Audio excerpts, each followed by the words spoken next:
Oui, bonjour. Bonsoir. Oui. Oui. Oui, bonjour. Bonjour, bonsoir. Oui, moi, c'est mon ami. Oui. OK. Lui, c'est l'anthropos. Oui. OK. Quel âge a-t-il? Lui, il a 55 ans. D'accord. OK. Puis là, il commence à avoir des boutons sur les joues. Oui. OK. Puis il commence à grossir aussi. Une prise de poids. Oui, c'est ça. D'accord, d'accord. Je pensais que les boutons commençaient à grossir, c'est ça? Non, non, non, oh, non, excusez. Il n'y a pas de problème. Donc, il commence une prise de poids. C'est Oui. tout à quelle région du corps, cette prise de poids? Autour de la ceinture? C'est plutôt vers le bassin, là, puis Mais c'est-tu en haut ou en bas de la ceinture? en haut. En haut de la ceinture. Puis en bas aussi un peu, petit peu en bas les aussi. fesses aussi. Lorsqu'on remarque une apparition de graisse chez l'homme au niveau des fesses, comme telle, en plus, bon, au-dessus de la ceinture, c'est un signe que non seulement les glandes surrénales, parce que quand c'est seulement les glandes surrénales, c'est la prédominance au niveau du ventre. C'est-à-dire, si on regarde les fesses, les cuisses, les épaules, c'est pas si mal. Il n'y a pas vraiment un phénomène de prise de poids. C'est seulement au niveau du ventre. Mais lorsque ça touche ventre, fesses et un peu le reste de l'organisme, on va s'apercevoir donc qu'il y a une faiblesse au niveau des glandes reproductives, mais aussi au niveau des glandes surrénales. D'accord? Donc, pour rééquilibrer ça, il faut favoriser deux choses. Premièrement, au niveau alimentaire, enlever ce qui peut l'épuiser. On a parlé tout à l'heure du café.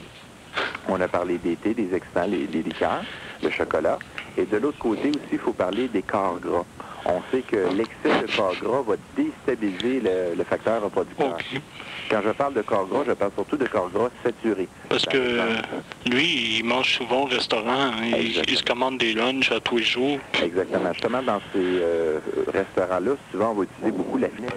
On va prendre le dernier appel avant la fin d'information. Donc, on passe à Patrick. Oui, bonsoir, Patrick. Oui, bonsoir, monsieur. Bonsoir. À vous le mot de passe de ce soir.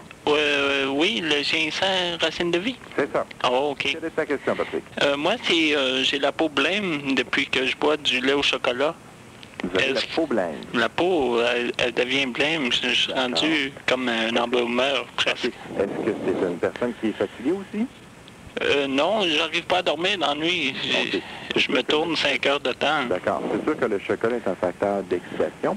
Ce que je pourrais avoir, généralement, lorsque les gens commencent à avoir la peau plus pâle, c'est un signe, avant-coureur d'un phénomène d'anémie. On sait qu'au niveau de l'intestin, les produits laitiers et le chocolat empêchent une bonne absorption au niveau de l'intestin du fer, ce qui amène progressivement à une légère anémie, c'est-à-dire une carence en globules rouges dans le sang, et on voit à ce moment-là la pâleur s'installer au niveau de la peau.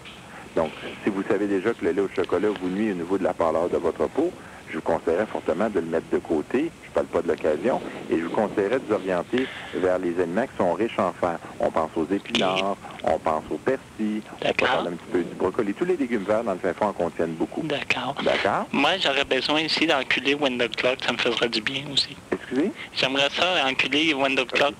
On a perdu l'appel, on s'excuse. Donc, si vous voulez bien...